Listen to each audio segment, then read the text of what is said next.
talking about in the previous video about ragging, I want to talk to you a little bit about type.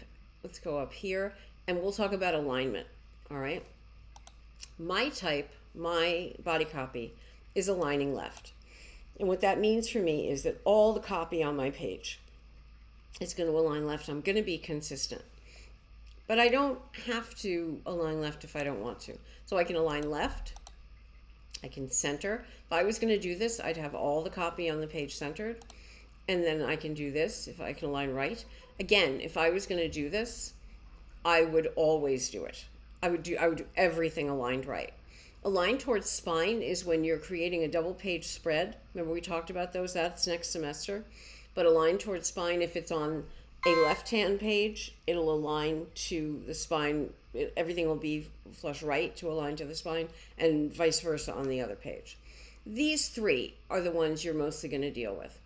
All of these three are justified type. So let's start with this one. So I think you can see when I do this, if I go from flush left to justified type, what the machine is doing, it's adding space on each line to make it go from edge to edge. And we talked about this in class. This column, this design that I'm using is too narrow for justified type. A narrow column does not work well with justified type. The columns that most of you are working with, you can try it if you want to. People feel like justification in the type adds legitimacy to things. I'm not a fan of it for exactly this reason. These are what's called a river. It creates this white space that you can just draw a line right down, right?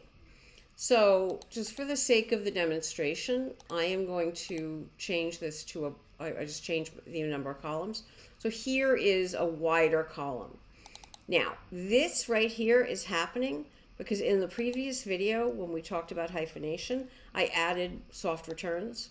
And so those soft returns are the reason that was happening right there. So if I take the soft returns out, you can see, make sure I got them all. Now again, this is justified type. I'm not crazy about this. I don't necessarily think this looks good.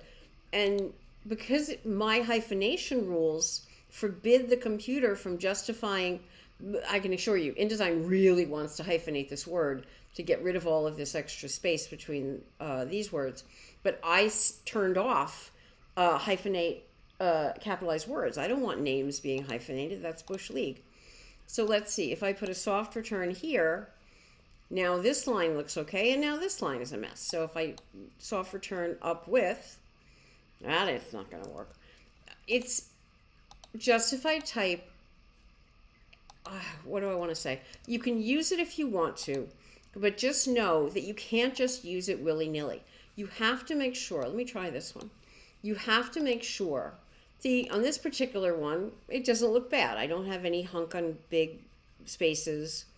I'm not crazy about the fact that US is being broken from Hispanic. I feel like those two ideas come together, but I guess it's okay. Don't just throw justified type into the mix. Look at it and see if it makes sense with your type size, with your column width. Make sure it's not creating more problems than it solves. And just by the way, this is justified with these choices are all about the last line. So this one is, let's center the last line. This one is this is horrible. This one is make the last line, make every line stretch from edge to edge. See that it completely rebroke the paragraph in order to get this line to go from edge to edge. I am not a fan of this. I don't mind, if I go back, I don't mind this extra space. You know that I like a little space in my typesetting.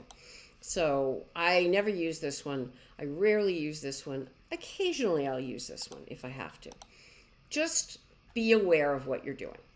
All right?